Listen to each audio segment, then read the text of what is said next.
Relax your mind as we gently wander through another moment from the past. Tonight, we're stepping away from the modern world, just for a little while, and walking through the warm, sun-baked streets of ancient Rome. Not the Rome of emperors and gladiators, not the Rome of battles and conquests, but the Rome of everyday life. The Rome of street corners filled with laughter, the smell of roasted fish wafting through the air, and the quiet hum of people going about their lives, unaware that centuries later, someone like you would be listening to their story.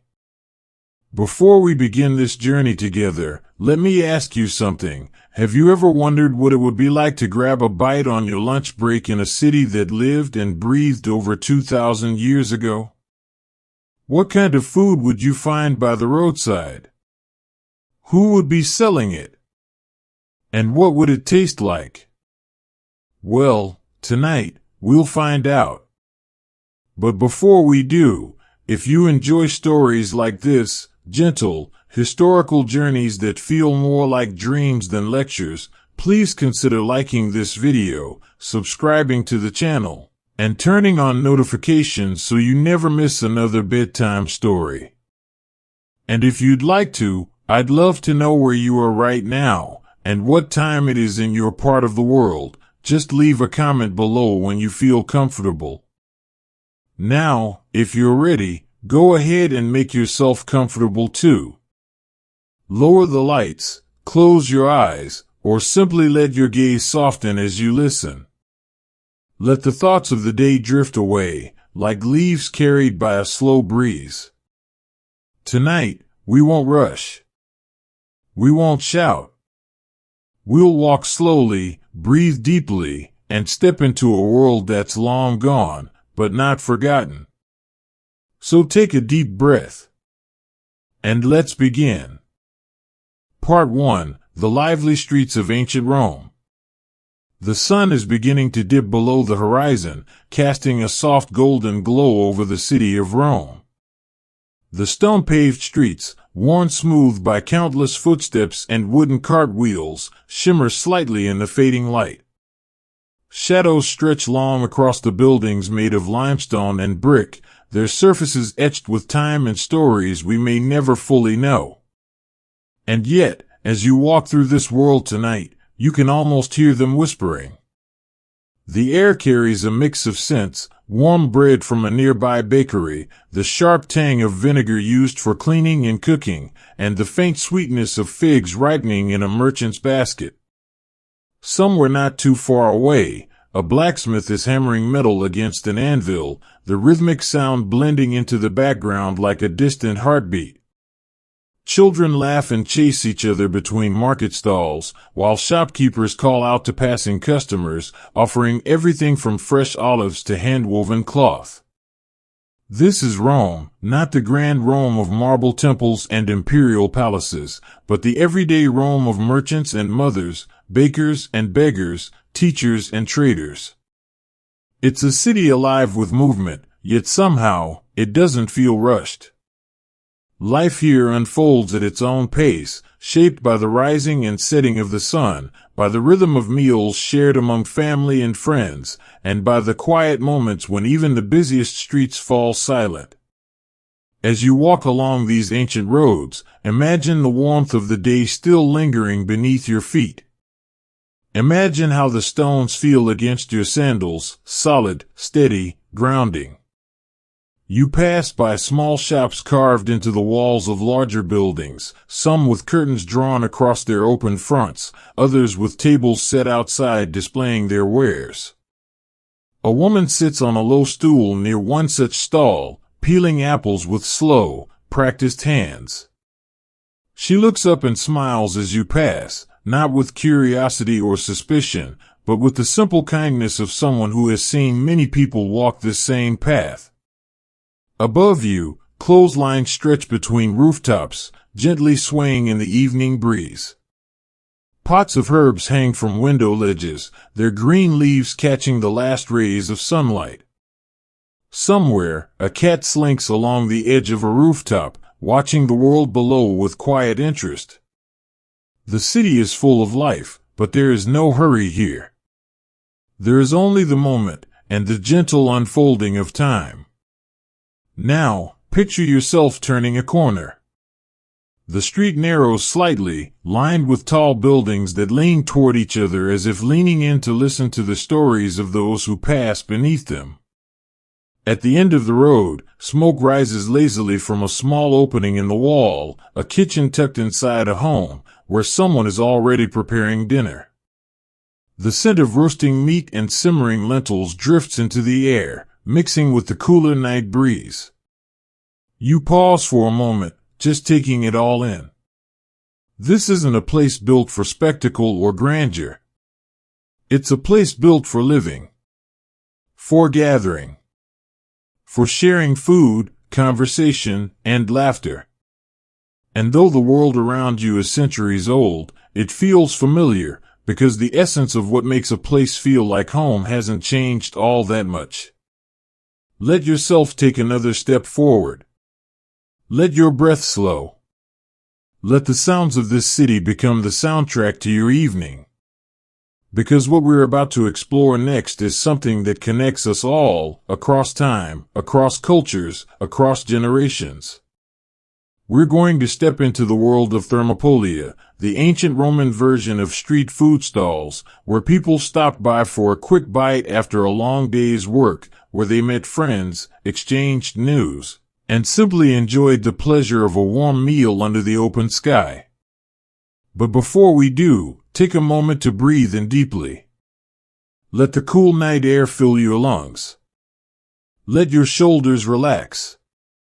Let the weight of the day begin to lift. Because now, you are not just watching history unfold, you are walking through it. You are part of it. And so, with gentle steps and a calm heart, let's move forward together, into the world of Roman street food.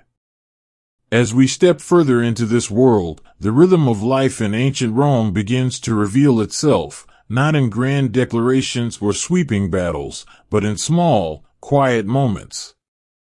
A man leans against the doorway of his shop, watching the street with a relaxed smile as he chews slowly on a piece of dried bread. A woman carries a basket balanced on her head, her steps steady and sure as she makes her way toward home. A group of boys sit cross-legged near a fountain, sharing a handful of almonds between them, their laughter soft and unhurried. There is no rush here. There is only presence. The city hums gently around you, like the low murmur of a lullaby sung just beneath your awareness. The streets are alive, but they do not demand your attention. They invite it. They welcome you to slow down, to observe, to listen. And as you walk, you begin to notice how everything seems to fit together, not perfectly, but naturally. Like pieces of a puzzle that have been handled for generations, worn smooth by time and use. You pass by a well where two women stand side by side, filling clay jugs with cool, clear water. They speak in hushed tones, their voices blending with the sound of water pouring from the bucket into the vessels. One of them laughs softly, covering her mouth with the edge of her shawl, while the other shakes her head with a knowing smile. Life moves quietly around them, and they move with it, neither ahead nor behind, simply present. Just beyond them, a narrow alleyway opens up, leading you deeper into the heart of the neighborhood. You follow it without hesitation, drawn forward by the scent of something warm and comforting. As you walk, the buildings rise slightly higher on either side, casting long shadows across the path. Yet there is no sense of enclosure, only a gentle intimacy, as if the city itself is wrapping its arms around you, offering a moment of stillness in a world that never truly sleeps. At the end of the alley, you emerge into a small courtyard. It's modest, but peaceful, a place where neighbors might gather in the evenings to share stories, sip wine, and watch the stars appear one by one in the darkening sky. A few clay pots sit near the entrance, filled with fragrant herbs that sway slightly in the breeze. A wooden bench rests beneath the shade of a grapevine-covered trellis, inviting anyone who passes to sit for a while and rest. And now, just beyond this courtyard, you see it, a small food stall built into the corner of a larger building, its counter made of stone and lined with deep ceramic bowls filled with steaming contents. This is a thermopolium, one of many such places scattered throughout the city, where people come to buy a quick meal when they don't have time to cook at home. It's simple, humble, and yet somehow full of promise. A woman stands behind the counter, wiping her hands on a cloth before reaching for a ladle to stir the thick stew inside one of the bowls. She looks up briefly, meeting your gaze with a calm, welcoming expression. There's no pressure here, no urgency, just the quiet understanding that sometimes all you need is a warm bite of food and a few minutes to breathe. Behind her, shelves line the wall, stacked neatly with jars of olives, dried fruits, and spices brought in from distant lands. Clay cups sit beside a large jug of diluted wine, ready to be poured for anyone who wishes to pair their meal with a drink. Everything feels familiar, even if it's new to you, because this is not just a place to eat. It's a place to pause. You take another step closer, letting the warmth of the fire nearby brush against your skin. The air smells of roasted lamb, mixed with the earthy aroma of lentils and the sharp tang of vinegar used to preserve the vegetables. Someone nearby is grinding spices with a mortar and pestle, the rhythmic sound blending into the background like the soft tapping of rain against a roof. And as you stand there, taking it all in, you realize something simple but profound. This is what life was like for so many people in ancient Rome. Not always grand, not always dramatic, but deeply human. Full of small joys, quiet conversations, shared meals, and the comfort of knowing that even in a bustling city filled with strangers, there are places where you can feel seen, heard, and welcomed.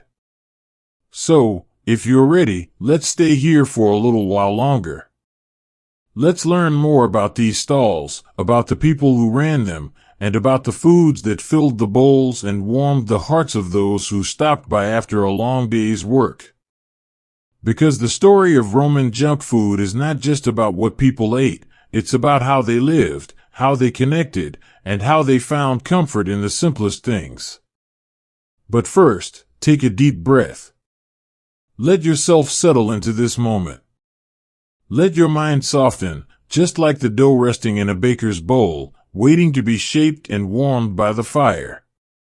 And as we continue our journey together, remember, you are safe here.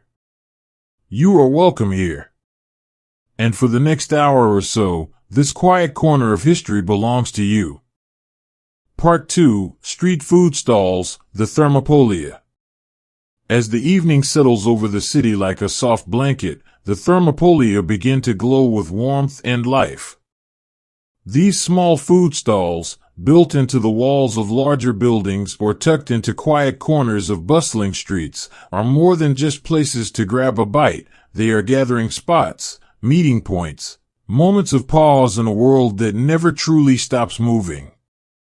And as we step closer, you can already hear the gentle clinking of ceramic bowls, the occasional hiss of fat hitting a hot pan, and the low murmur of conversation between neighbors who have known each other for years. Each thermopolium is unique, shaped by the personality of its owner and the needs of the people who frequent it. Some are no more than a stone counter with a few deep recesses carved into it, where steaming pots of stew, lentils, or grains sit ready to be served. Others have wooden tables set outside, where customers can sit and eat slowly, savoring their meal instead of rushing through it.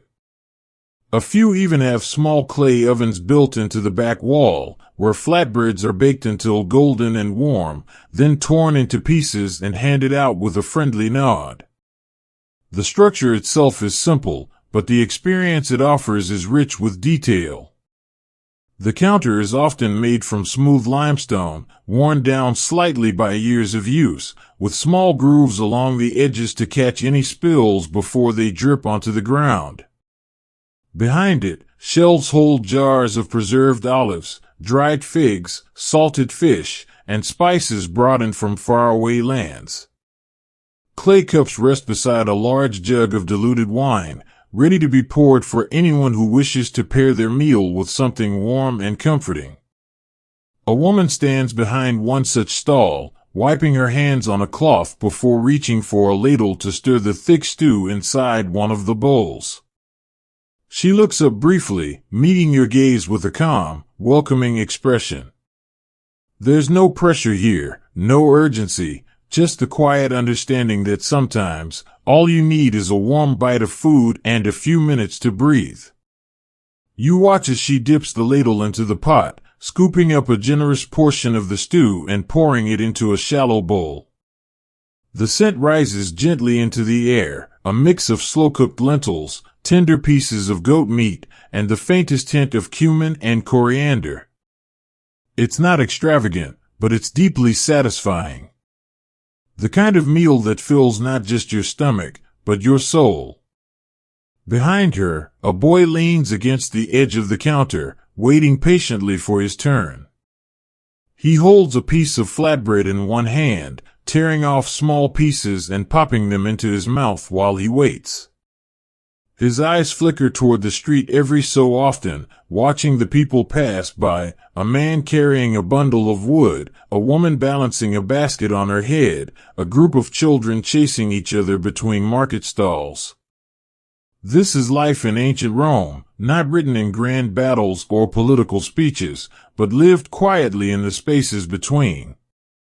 In the way people greet each other with a nod, in the way food is prepared with care, in the way strangers become familiar faces after just a few visits.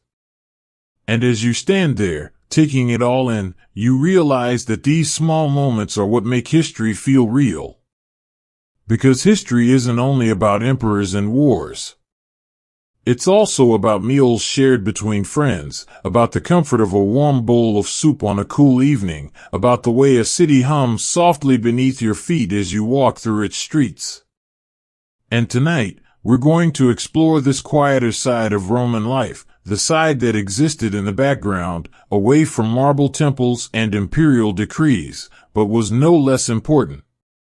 So let's take another step forward. Let's lean in a little closer and listen carefully, because the story of Roman street food is not just about what people ate, it's about how they lived, how they connected, and how they found joy in the everyday. Imagine yourself walking past another thermopolium, this one nestled between a bakery and a small shop that sells handmade sandals. The scent of freshly baked bread drifts from one side, while the sharp tang of vinegar used to preserve vegetables comes from the other. A man sits on a low stool near the entrance, peeling an apple with slow, practiced hands. He nods at you as you pass, offering a small smile before returning his attention to the fruit in his lap. Inside the stall, the space is cozy and well organized. Shelves line the back wall, filled with neatly stacked jars of olives, dried herbs, and honey sealed in wax-covered containers. A large clay pot rests on a low fire, bubbling gently as chunks of lamb simmer slowly in a broth of tomatoes, onions, and garlic. The cook stirs it occasionally, careful not to disturb the delicate balance of flavors developing inside. There is a rhythm to everything here, a quiet harmony between movement and stillness, between preparation and enjoyment. Nothing feels rushed. Everything feels intentional. And as you watch, you begin to notice how much care goes into even the simplest tasks, how the cook tastes the stew before serving it, how the server wipes the counter clean between customers, how the boy behind the counter stacks the empty bowls neatly in a pile instead of leaving them scattered. It's easy to overlook these small details, but they matter. They tell us that even in a world without modern conveniences, people still valued cleanliness, efficiency, and hospitality. They remind us that food wasn't just fuel, it was a way to connect, to gather, to offer comfort to someone who had spent the day working under the sun. As we move from one thermopolium to another, you begin to notice the subtle differences between them, not in grand ways, but in small, personal touches that reflect the lives of those who run them. One stall has a painted sign above the counter, depicting a simple image of a fish and a loaf of bread, letting customers know what's on offer without needing words. Another has a wooden bench outside where people sit and talk for a while after finishing their meals, savoring the last moments of the evening before heading home. There is no rush here. No pressure to finish quickly or make way for the next person. Time moves differently in these quiet corners of the city, slower, softer, more forgiving. And as you stand at the edge of one such stall, watching the cook stir a pot of lentils with steady hands, you feel yourself slowing down too. You watch as she dips a ladle into the broth, lifting it slightly before letting the liquid fall back into the pot. The scent rises gently into the air, earthy, warm, comforting. Lentils mixed with bits of smoked pork, seasoned lightly with salt and a pinch of coriander. It's not an extravagant dish, but it's rich in flavor and even richer in history. This is the kind of meal that has been shared for generations, passed down through families, adapted slightly over time, but always rooted in the same simple truth: food brings people together. A man steps up to the counter, wiping his hands on the edge of his tunic before placing his order. He doesn't speak loudly, there's no need to. The cook nods once, already reaching for a bowl. She scoops out a generous portion of stew and places it carefully in front of him, then adds a small piece of flatbread on the side. He thanks her quietly, then turns to find a place to sit. He chooses a spot near the edge of the street, where he can lean against the cool stone wall and watch the world pass by. With slow, deliberate movements, he breaks off a piece of bread and dips it into the stew before bringing it to his lips. His eyes close briefly as he chews, savoring the warmth, the texture, the taste of something familiar. And as you watch him eat, you realize something important: this isn't just about filling an empty stomach. It's about comfort. About taking a moment to pause, to breathe, to be present. In a world where people work from sunrise to sunset, where every task requires effort and endurance, these small acts of nourishment are sacred. They are rituals of care, moments of stillness woven into the fabric of daily life. The city hums gently around him, footsteps tapping softly against the stone, the occasional bark of a dog echoing down the street, the distant sound of someone playing a simple tune on a wooden flute. But none of it disturbs him. He eats slowly, deliberately, as if each bite is meant to be enjoyed, not rushed. And as he does, the tension in his shoulders seems to ease, the lines on his face soften. This is what the thermopolia offer: not just food, but peace. Not just sustenance, but a space to rest. A place where you can step away from the weight of the day, even if only for a short while. And as more people arrive at the stall, each with their own stories, their own worries, their own reasons for stopping by, you begin to see how these small places serve a purpose far greater than feeding hungry mouths. They hold the city together. They are where news is shared, where friendships are strengthened, where strangers become familiar faces. A woman stops by after finishing her chores, exchanging a few words with the cook before settling onto a bench with her bowl. Two boys laugh as they split a portion of roasted chickpeas between them, trying to guess which one of them will finish first. An older man sits alone, staring into the distance as he eats, lost in thoughts only he knows. No one rushes. No one interrupts. There is room for everyone here. Part 3: The Junk Food Menu of Ancient Rome. As we step away from the warm glow of the thermopolia, the evening air feels slightly cooler against your skin. The city is settling into its nighttime rhythm, quieter now, softer, more intimate. The footsteps that once echoed through the streets have slowed, replaced by the occasional murmur of conversation and the gentle clinking of clay cups being set down after the last sip of wine.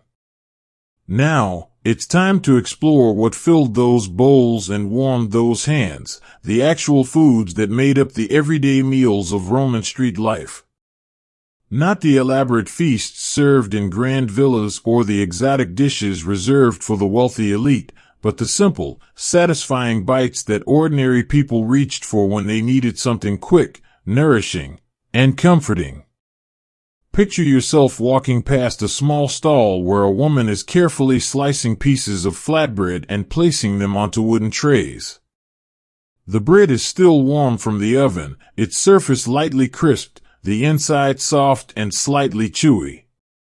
It smells like home, like warmth, like safety, like the kind of food that doesn't ask much from you, only that you enjoy it slowly, one bite at a time. Beside her, a pot of lentils simmers gently over a low flame. They've been cooking for hours, softened by time and heat, absorbing the subtle flavors of salt, garlic, and just a hint of cumin. She stirs it occasionally, watching as the thick broth coats the back of the ladle before pouring a generous portion into a shallow bowl for the next customer. Lentils were among the most common ingredients found in Roman street food, easy to store, easy to cook, and rich in protein. They didn't need fancy preparation to be satisfying. A handful of dried lentils soaked overnight, a bit of chopping, a few spices, and then left to simmer until tender. And yet, there was something deeply comforting about eating them, not because they were extravagant, but because they were familiar. You watch as the woman places the bowl on the counter and gestures toward a small basket of olives nearby. Pickled in brine and stored in clay jars, these olives are salty and bold, their flavor lingering on the tongue long after each bite. Some are green, firm and slightly bitter, while others are black, softer and richer. They weren't meant to be eaten alone, they were meant to accompany, to enhance, to balance out the earthiness of the lentils with their sharp, tangy taste. A man picks up the bowl and takes his first spoonful, closing his eyes briefly as he chews. He eats slowly, deliberately, as if savoring every mouthful. There's no rush here. No need to hurry. Just the quiet pleasure of a warm meal shared with the night. Further down the street, another stall offers something different, roasted chestnuts, sold in small bundles wrapped in cloth. The vendor, an older man with withered hands, uses a pair of iron tongs to pull a batch from the fire, shaking off the excess ash before cracking open a few to reveal the golden brown kernels inside. The scent is deep and nutty, mingling with the cool evening air in a way that makes your stomach quietly rumble. Chestnuts were a popular snack during the colder months, filling, slightly sweet, and easy to carry. People would buy a handful to eat as they walked, warming their hands around the paper-wrapped bundle as they moved through the city. They weren't flashy, but they were dependable, the kind of food that could keep you going when the wind picked up and the night grew longer. You pause near this stall for a moment, letting the smell of roasted nuts settle into your senses. It reminds you of something, perhaps a memory from childhood, or a feeling of comfort that has no name. Because food does that sometimes. It doesn't just fill your stomach. It connects you to moments, to people, to places you may never visit again but will always remember. And now, let's move forward together, deeper into the world of Roman junk food. Let's explore the other simple, hearty dishes that filled the bowls and baskets of ancient diners. Let's learn how they prepared their meals, what flavors they loved, and why some of these traditions still feel familiar today. Because even though we live in a very different world, separated by centuries and cultures, there is something timeless about the act of eating, of finding comfort in a warm dish, of sharing a bite with someone beside you, of taking a moment to slow down and simply enjoy what's in front of you. So take a deep breath. Let your body relax. Let your mind drift like smoke rising from a fire, light and free. You are safe here. You are welcome here. And for now, all you need to do is listen. So let's keep walking. Let's keep listening. And let's discover what comes next. As we continue our quiet journey through the world of Roman street food, you begin to notice how much variety there is in what people eat. Though these meals may seem simple at first glance, they are rich with texture, flavor, and meaning, each bite carrying a story of its own. You come across a small wooden cart being pushed slowly along the edge of the road by a man who moves with steady purpose. He stops near a gathering of people sitting on low stone benches beneath the shade of a fig tree, and with practiced ease, he begins to unpack his wares. From under a cloth covering, he reveals a stack of clay bowls filled with thick, warm porridge made from spelt, an ancient grain that was once a staple of the Roman diet. Spelt porridge was often eaten for breakfast or as a late-night snack, especially during the colder months when warmth mattered most. It was filling, slightly nutty in flavor, and could be prepared in many ways, sometimes sweetened with honey, sometimes enriched with goat's milk, and other times simply seasoned with salt and a drizzle of olive oil. It wasn't flashy, but it was deeply nourishing, the kind of food that wrapped around you like a soft blanket, grounding you after a long day. The vendor ladles out portions with a wooden spoon, handing them out one by one to those who have gathered. Some sit cross-legged on the ground, holding their bowls carefully in both hands. Others lean back against the tree trunk, eyes half closed as they take their first spoonfuls. No one speaks loudly. There is no rush. Just the quiet rhythm of spoons scraping gently against clay, the occasional sigh of satisfaction, the soft hum of conversation drifting between bites. You watch as one woman takes a slow mouthful, letting the warmth settle in her chest before setting the bowl down beside her.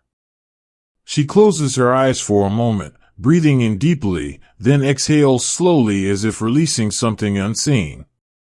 And in this simple act, of eating, of resting, of simply being, she looks more at peace than she did just moments ago. This is the power of food, not only to feed the body, but to comfort the soul. As you walk further down the street, you pass another stall where a boy is slicing thin pieces of salted fish and placing them onto flatbread rounds. The fish has been dried in the sun and preserved in brine, giving it a firm texture and a bold, savory flavor. He folds the bread over the fish and hands it to a customer who thanks him with a nod before walking off, taking his meal with him. Salted fish was one of the most common ingredients in Roman street food, easy to transport, easy to store, and packed with flavor. It didn't need to be cooked again before eating, which made it perfect for people on the move. Whether wrapped in bread, crumbled over grains, or eaten alone with a piece of fruit, it offered a satisfying balance of protein and salt that kept people going through long days of work and travel. Nearby, a woman sells small bundles of figs tied together with string. The figs are dried, plump, and slightly sticky, their natural sugars concentrated into deep, sweet bursts of flavor. She unwraps one and offers a sample to a passing customer, who accepts it with a smile before purchasing a few more to take home. Figs were a favorite among Romans of all classes, affordable, nutritious, and naturally sweet. They could be eaten fresh in the summer or dried and stored for months, making them a reliable source of energy. Some were even soaked in wine to enhance their flavor, turning them into a treat that felt almost indulgent despite its simplicity. You accept a small bundle yourself, feeling the weight of it in your hand. The figs are warm from being stored in the sun, their skins slightly wrinkled but still soft to the touch. You take one and pop it into your mouth, letting the sweetness unfold slowly on your tongue. It's not extravagant, but it's satisfying, the kind of pleasure that doesn't ask anything of you except to enjoy it. And now, let's keep moving forward together. Let's explore more of the flavors that filled Roman streets, more of the textures that warmed cold hands, and more of the simple joys that made everyday meals feel like moments worth savoring.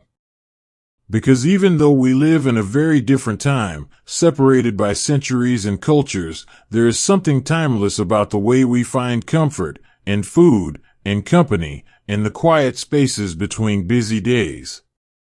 Part 4. The Origins of Food, From Fields to Table. As we step away from the busy streets and the warmth of Roman street food stalls, our journey now takes us to a quieter place, far beyond the city walls, where the air is softer, the sky wider, and the rhythm of life moves at the pace of the seasons. This is where it all begins, not in the bustling markets or crowded thermopolia, but in the fields, orchards, and pastures that stretch across the countryside like an endless patchwork of green and gold. Here, the land breathes with a quiet patience. The sun rises slowly over rolling hills, casting a soft glow on rows of wheat swaying gently in the breeze. The scent of earth and straw fills the air, mingling with the distant calls of birds and the rustling of leaves stirred by a warm morning wind. Life here unfolds without hurry, guided not by clocks or calendars, but by the turning of the seasons and the careful hands of those who tend the land. Farmers rise early, long before the first light spreads across the horizon. They move through their morning routines with steady purpose, feeding the animals, checking the crops, preparing tools for the day's work. There is no rush, only the gentle unfolding of tasks passed down through generations. Their hands are calloused from years of labor, their faces withered by sun and wind, but there is peace in their movements, a kind of calm that comes from knowing exactly where you belong. Let yourself walk beside them today. Feel the cool morning air against your skin as you step into the fields, where workers begin the slow, rhythmic work of harvesting grain. They bend low, gripping the stalks just above the roots, then slice through them with curved blades made of iron. Each motion is deliberate, each cut precise, and soon bundles of wheat begin to pile up in neat stacks along the edge of the field. This is not fast work. It cannot be rushed. It requires patience, strength, and a deep understanding of the land. And yet, despite its simplicity, this act, the gathering of grain, is one of the most important in all of Roman life. For from these golden stalks will come the bread that feeds the city, the porridge that warms tired hands, the flour that nourishes families across the empire. You watch as a farmer wipes his brow with the back of his hand, pausing briefly to look out over the field. His eyes trace the horizon, taking in the vastness of the land, the gentle rise and fall of the hills, the way the sunlight dances across the surface of a nearby stream. He doesn't speak, but there is something in his expression, a quiet contentment, a sense of belonging. And as you stand beside him, you feel it too, the stillness of the morning, the rhythm of nature, the gentle hum of life moving forward in its own time. Further down the path, another group of workers tends to a vineyard stretching across a gentle slope. Rows of grapevines line the hillside, their dark green leaves catching the morning light. Workers move carefully between the vines, inspecting clusters of ripening fruit, pruning branches where needed, and occasionally plucking a few grapes to test their sweetness. Wine was more than just a drink in ancient Rome. It was a staple of daily life, used in meals, rituals, and social gatherings. It was diluted with water and served at meals, poured as offerings in temples, and shared among friends gathered around a fire. And though the process of making it was long and meticulous, it was also deeply rewarding, a cycle of planting, tending, harvesting, fermenting, and finally, enjoying. The vineyard hums with quiet energy. Children run barefoot between the rows, helping to gather fallen grapes, while older workers carry baskets filled with ripe fruit toward wooden carts waiting nearby. Everything feels connected, the land, the people, the seasons, woven together in a delicate balance that has existed for generations. And now, let's continue walking together, deeper into the world of Roman agriculture. Let's follow the path of food from the fields to the city, from the orchards to the market stalls, from the farms to the bowls and plates of those who rely on this steady rhythm of growth and harvest. Because even though we live in a very different time, separated by centuries and cultures, there is something timeless about the way food connects us, to the earth, to each other, and to the simple truth that everything we eat begins somewhere, with someone, in a quiet corner of the world. As we continue our quiet journey through the Roman countryside, the rhythm of life begins to reveal itself in new ways. The fields are not the only source of nourishment. Beyond them lie orchards heavy with fruit, pastures dotted with grazing animals, and rivers that shimmer under the midday sun. Each of these places plays a role in the cycle of food, each one a quiet but essential part of the story that unfolds from soil to plate. You walk now toward a small grove where olive trees stretch their twisted branches toward the sky. Their leaves shimmer in the breeze, silver green beneath the warm light of the sun. Beneath them, workers move slowly between the trunks, inspecting the clusters of fruit hanging from the branches. Some are still green, firm and bitter, while others have darkened, softening as they ripen fully.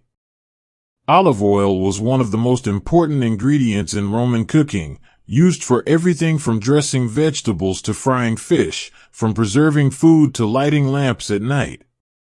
It was pressed from olives harvested by hand, then stored in large clay jars sealed tightly to keep out air and moisture. And though the process of making it was slow and labor-intensive, the result was worth the wait, rich, golden oil that carried the warmth of the land into every meal. A woman crouches near a basket filled with freshly picked olives, her fingers moving deftly as she sorts through them, separating the ripe from the unripe.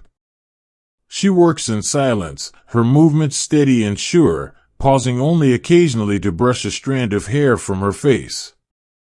There is no rush here, only the quiet satisfaction of work done well, of knowing that what she gathers today will feed someone tomorrow. You watch as she lifts a handful of olives and brings them to her nose, inhaling deeply before placing them gently into the basket beside her. They smell earthy, slightly sharp, carrying the scent of sun-warmed stone and dry wind. It's a simple pleasure, this moment of connection between grower and harvest, between effort and reward. And now, let's follow the path of these olives, as they leave the grove and begin their journey toward the city. Imagine them packed carefully into wooden crates, loaded onto carts pulled by sturdy oxen, their wheels creaking softly as they roll along dusty roads.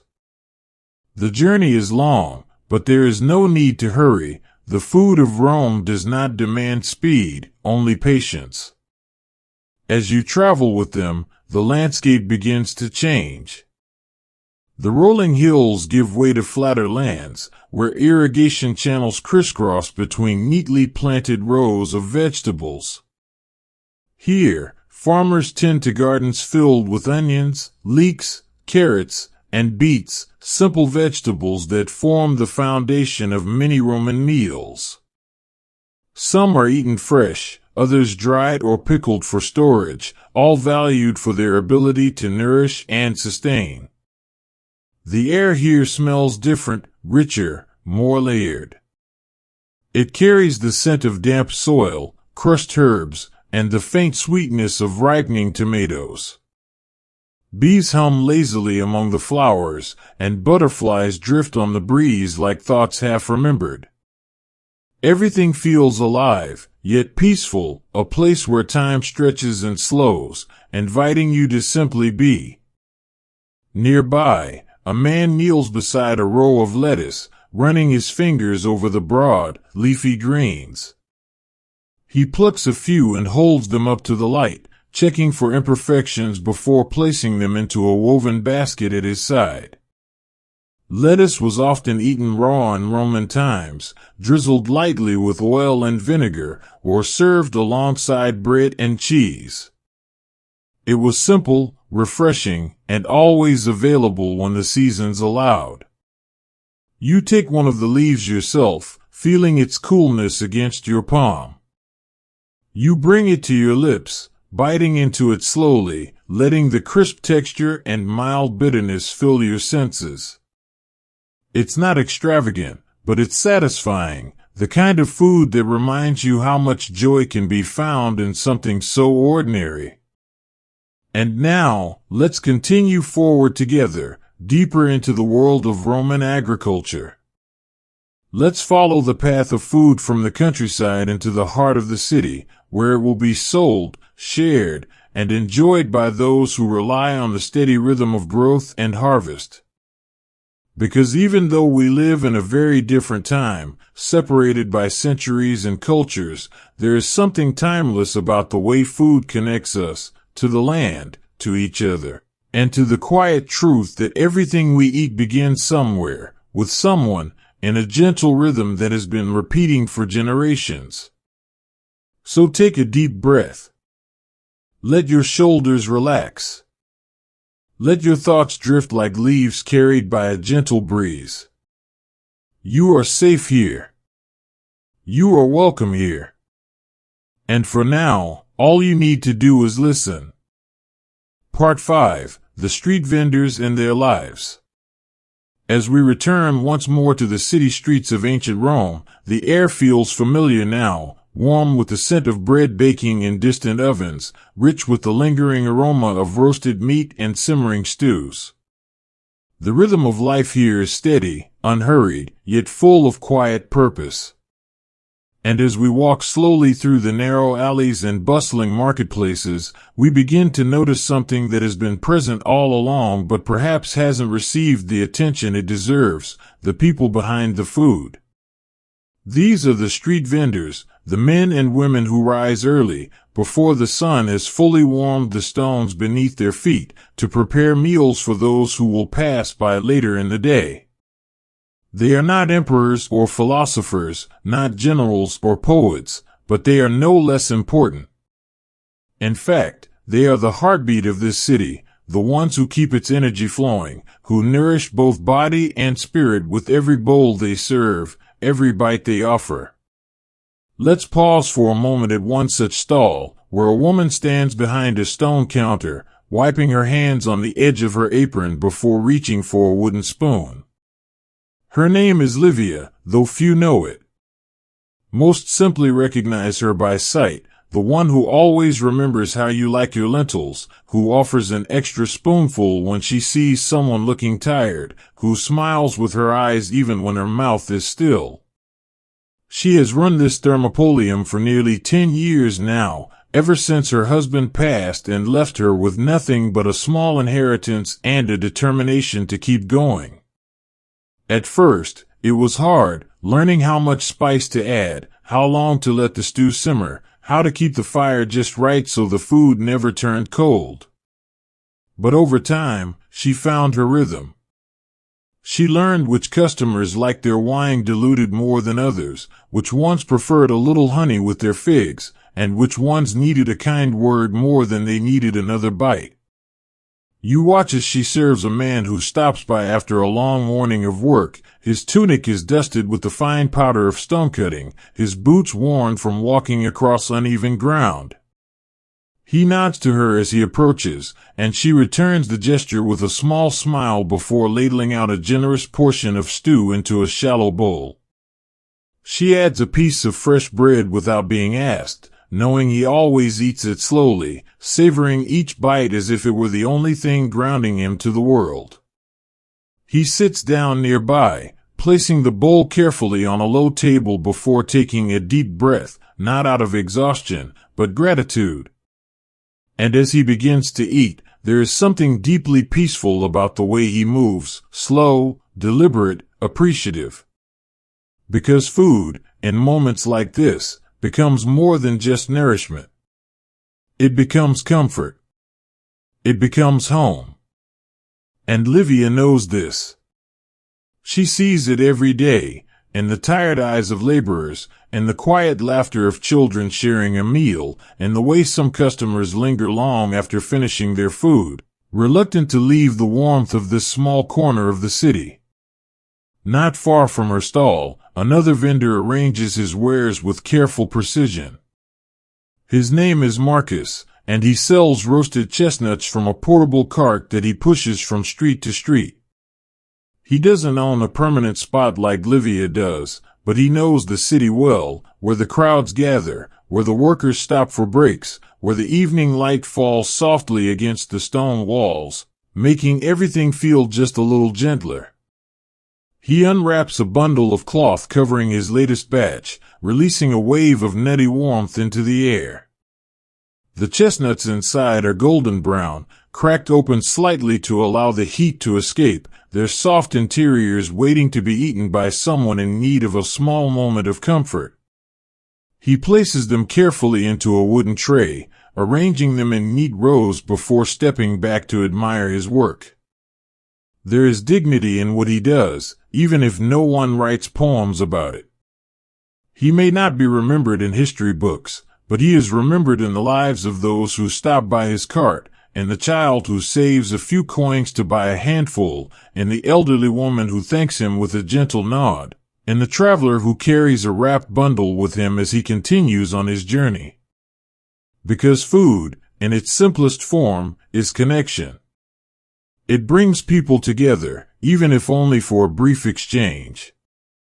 It allows strangers to share a moment of understanding, one offering warmth, the other receiving it. And now, as we continue our journey together, let's take a closer look at these quiet lives, the ones lived behind the counters, beside the fires, within the rhythm of everyday meals. Let's learn more about the people who made Roman street food possible, about the traditions they carried forward, and about the simple joys they offered to those who stopped by. Because even though we live in a very different time, separated by centuries and cultures, there is something timeless about the way kindness finds its way into the world, often quietly, often unnoticed, but always deeply felt. So take a deep breath. Let your body relax. Let your mind drift like smoke rising from a fire, light and free. You are safe here. You are welcome here. And for now, all you need to do is listen. As we continue walking through the streets of ancient Rome, the presence of these vendors becomes more than just a background detail, it becomes a quiet rhythm that pulses beneath the city's daily life. They are not loud or attention-seeking, they do not shout their wares like merchants in the grand marketplaces. Instead, they move with gentle purpose, offering warmth and nourishment to those who pass by. A little further down the road, you come across another stall tucked neatly into the corner of a stone building. Unlike the others, this one is smaller, almost hidden among the shadows cast by the overhanging eaves.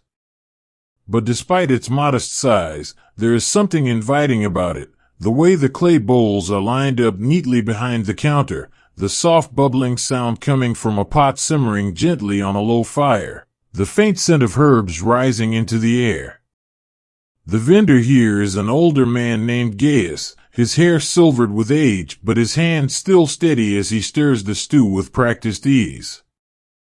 He has run this small food stall for most of his life, passing down recipes from his mother and grandmother before her. His lentils are known for being especially rich, slow-cooked until they melt easily on the tongue, infused with just enough salt and cumin to bring out their earthy depth. You watch as he serves a woman wrapped in a light shawl, her face tired but calm. She accepts the bowl with both hands, holding it carefully as if it were something precious. She doesn't speak much, only offers him a small nod of thanks before stepping aside to find a place to sit. And as she eats, slowly and deliberately, the tension in her shoulders seems to ease, the lines around her eyes soften. This is what Gaia sees every day, not just people looking for something to eat, but people seeking comfort, looking for a moment to rest, to breathe, to simply be. He knows that food alone cannot fix all troubles, but he also knows that a warm meal can offer a kind of peace that lasts longer than hunger. He watches her for a moment, then turns back to his work, wiping his hands on a cloth before reaching for a fresh bundle of herbs. He crushes them lightly between his fingers, releasing their scent into the air, a mix of rosemary and thyme, subtle yet grounding.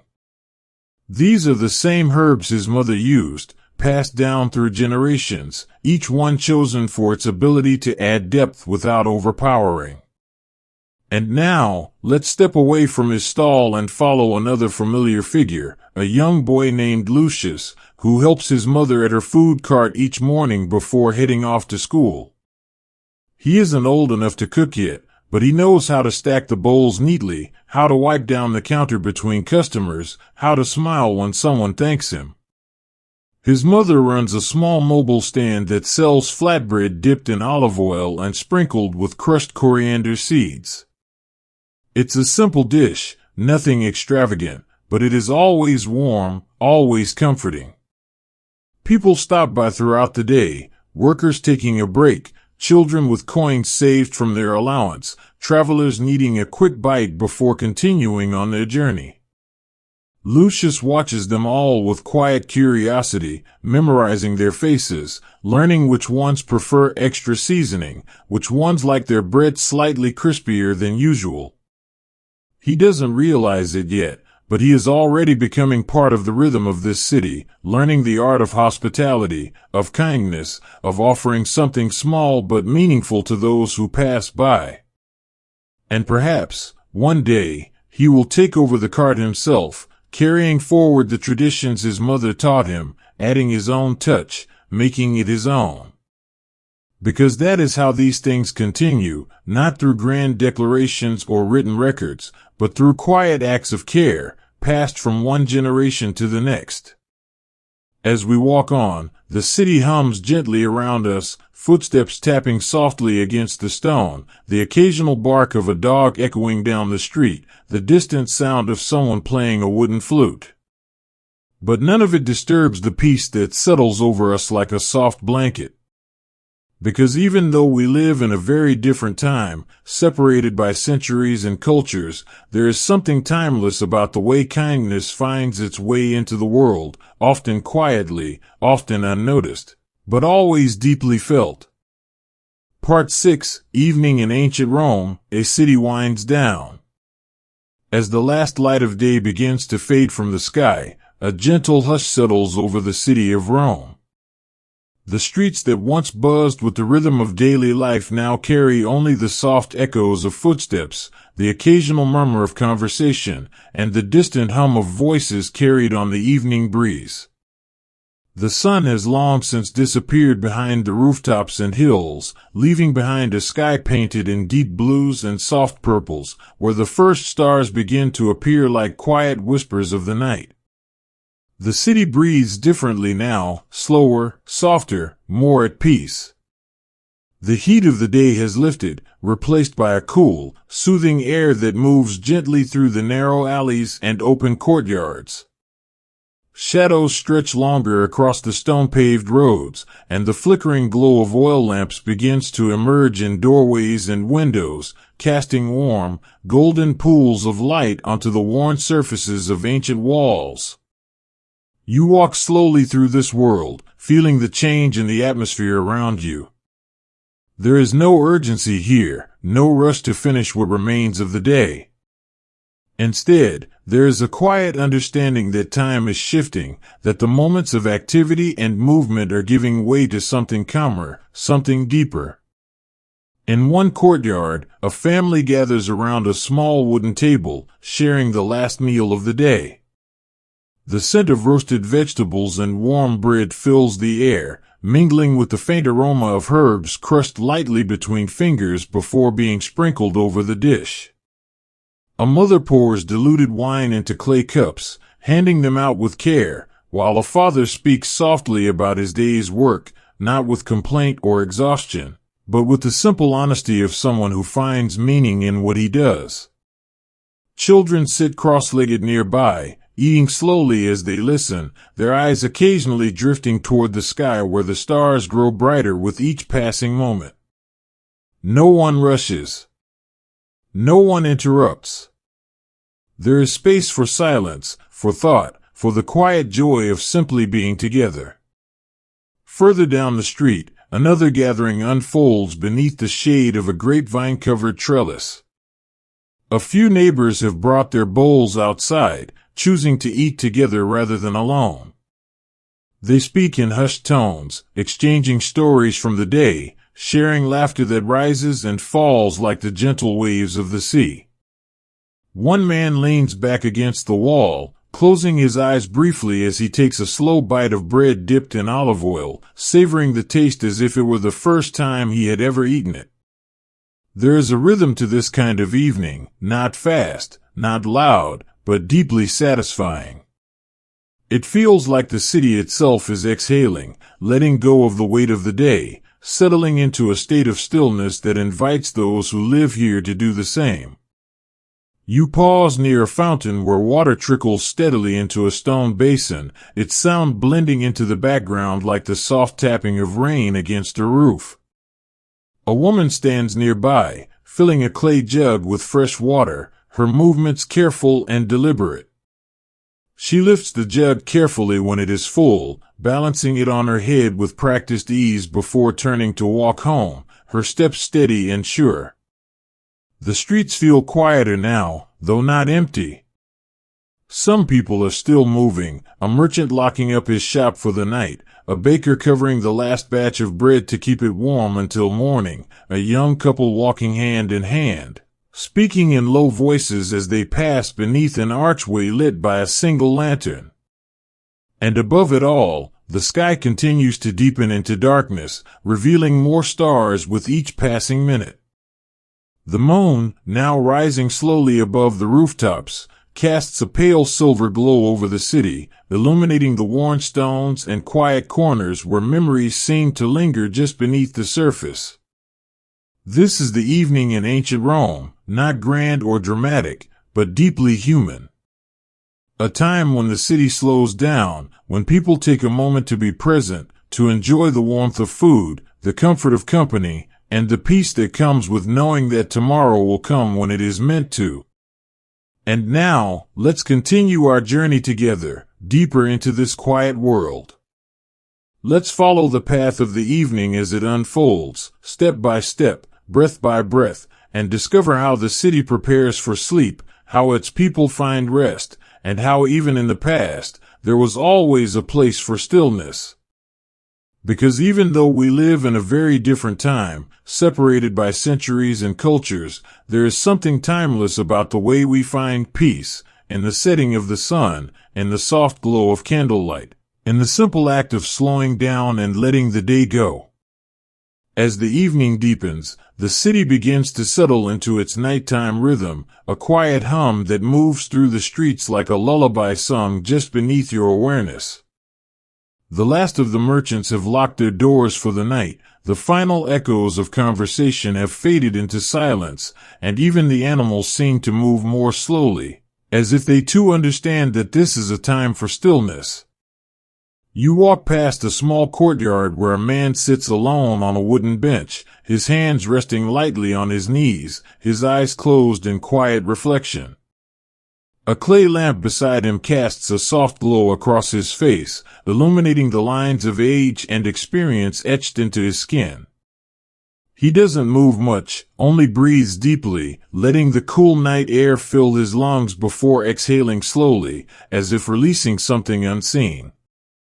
This is not an unusual sight. Romans often take moments like this at the end of the day, pausing to simply be. They do not rush from one task to another, nor do they feel the need to fill every moment with noise or distraction. Instead, they allow themselves to slow down, to listen to the world around them, to feel the gentle pulse of life that continues even in the quietest hours. A cat slinks silently along the edge of a rooftop nearby, pausing briefly to look down at the man below before continuing on its way. Somewhere not too far away, a child murmurs softly in their sleep, tucked safely beneath a woolen blanket inside a modest home. A breeze drifts through the open window, carrying with it the faint scent of dried herbs and distant smoke. The city feels different now, more intimate, more personal. It's as if, with each passing hour, Rome reveals a side of itself that isn't always visible in the brightness of day. This is not the Rome of grand temples or bustling markets, but the Rome of quiet courtyards, warm hearths, and gentle voices speaking in hushed tones behind shuttered windows. You pass by a home where a woman leans against the doorway, watching the street with a peaceful expression. She holds a cup of warm wine in her hands, sipping it slowly, letting the warmth spread through her body like comfort made liquid. Her feet are bare, her tunic simple, yet there is a kind of elegance in the way she stands, rooted, present, unbothered by the weight of the world. She notices you walking by and offers a small smile, not out of curiosity, but out of recognition, as if she knows that you, too, are simply enjoying the peace of the evening. You return the gesture with a nod, then continue forward, feeling lighter somehow, as if even a brief connection like this can remind you of the quiet joy found in shared presence. Further down the road, a group of friends sit together near a small fire, their voices low, their laughter soft. They share stories from the day, some serious, others light-hearted, all spoken with the ease of those who know each other well. One of them plays a simple tune on a wooden flute, the notes drifting into the night like whispers carried on the wind. There is no rush here. No pressure to speak louder, to stay up later, to push beyond what feels natural. They will talk until they feel tired, then they will say their goodbyes and return to their homes, stepping quietly through the darkened streets, careful not to disturb the peace settling over the city like a soft blanket. And now, let's follow one of them as she makes her way back to her small apartment above a bakery.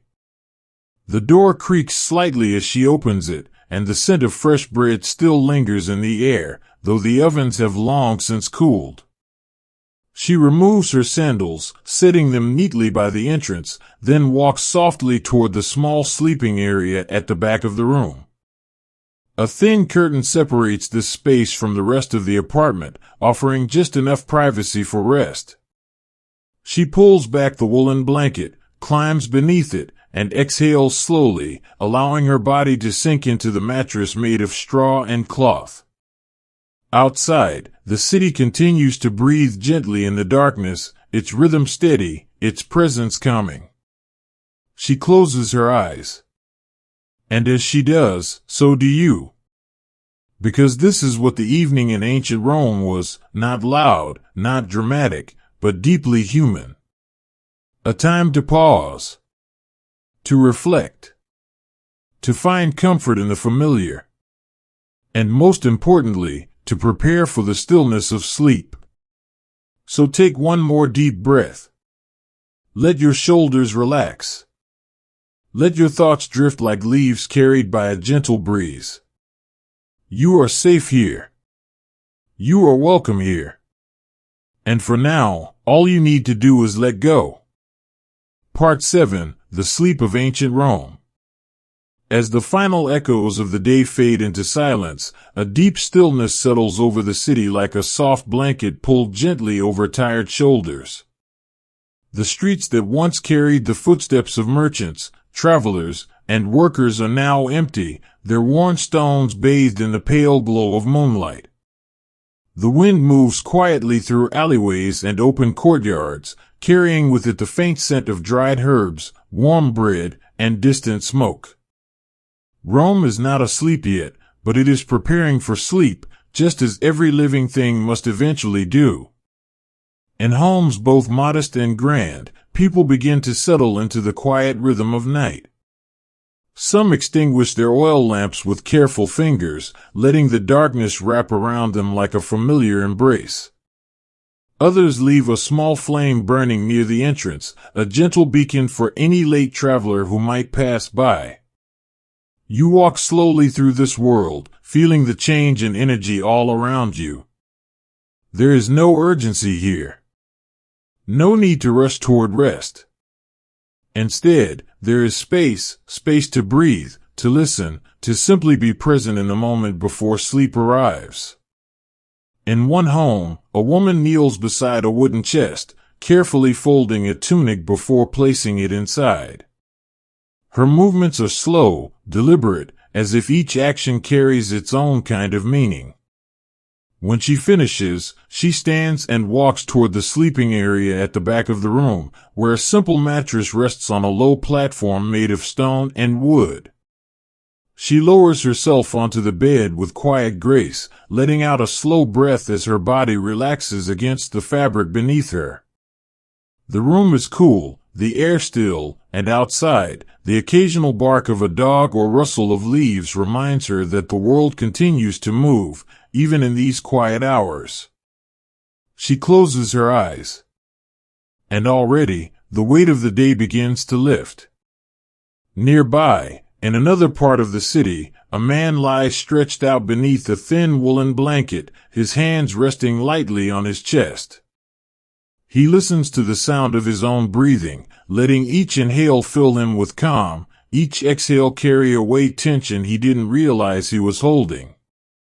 A small clay lamp burns beside him, casting flickering shadows across the walls, but soon even that will be extinguished, leaving only the stars beyond the window to watch over him.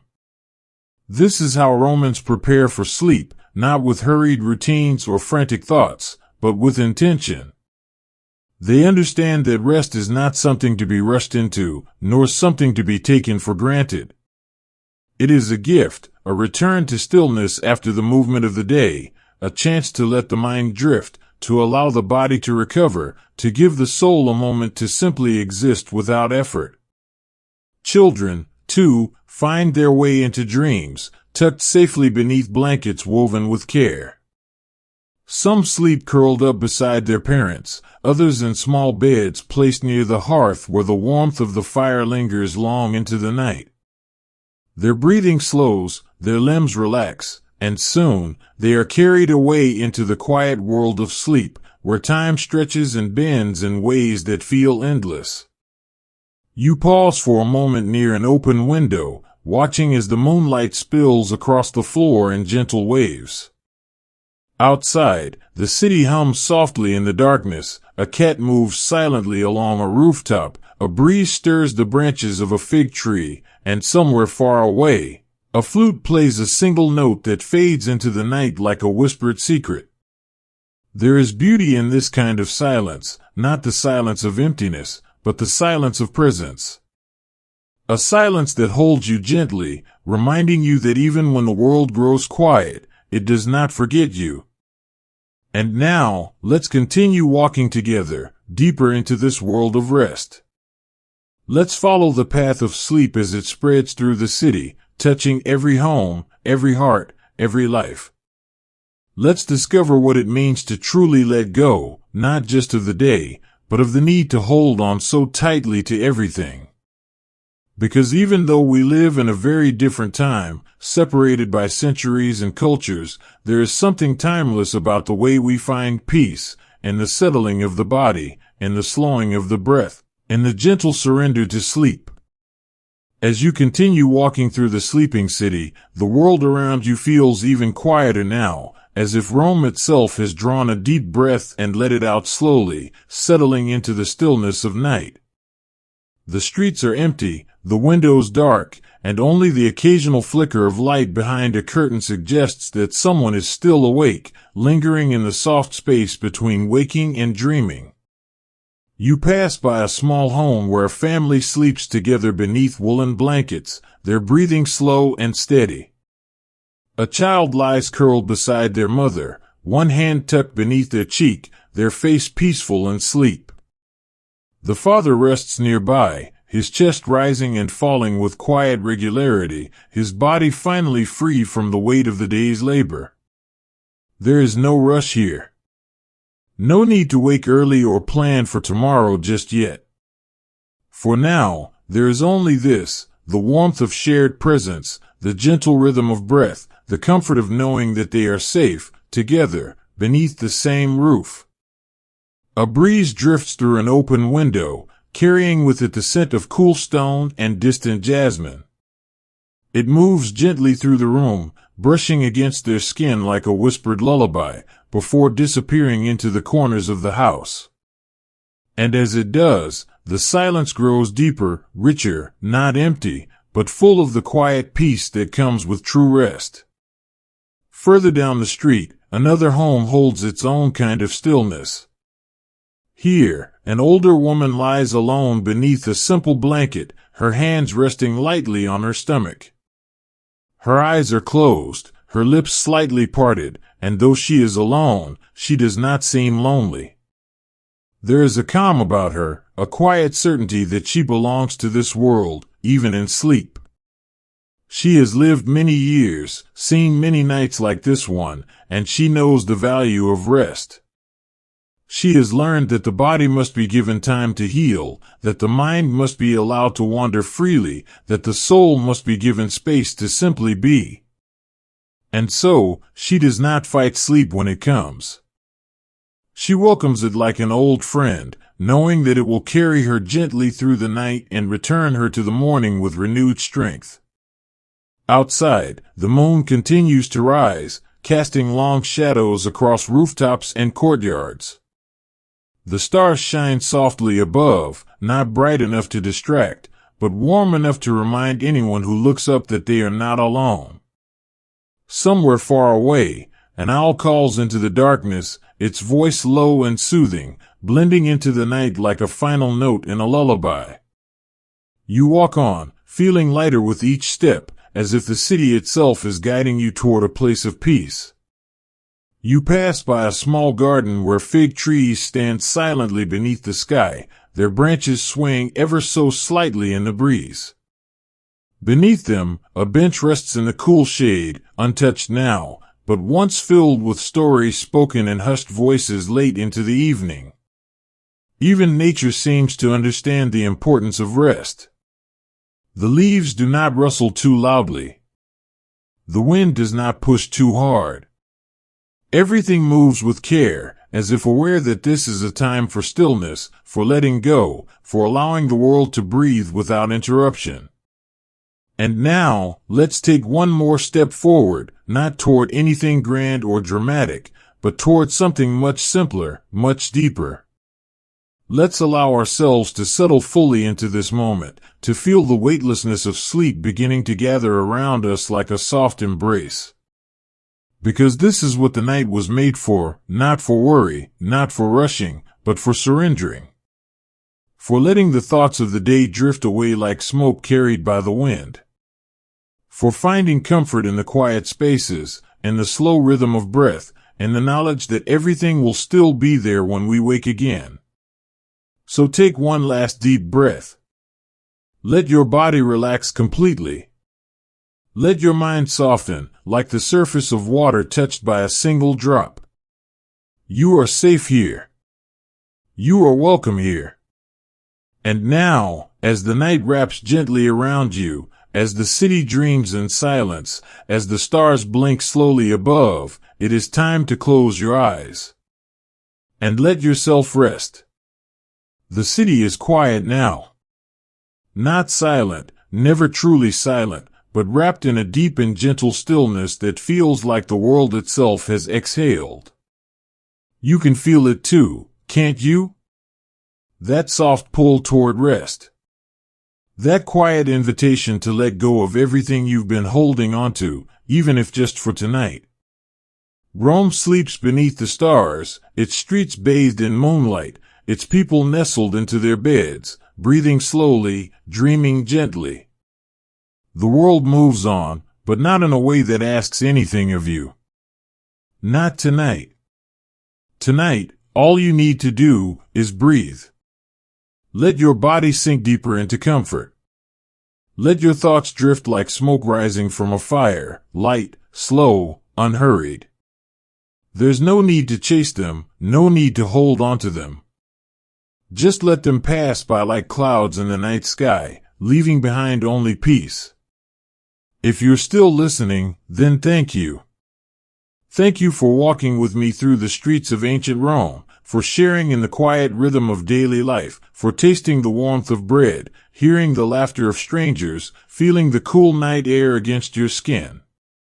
And if you've already begun to drift off, then thank you, too, for allowing this story to be the one that carries you into sleep. Wherever you are, and whatever time it is where you are, may your night be long, your dreams be soft, and your rest be deep. Good night.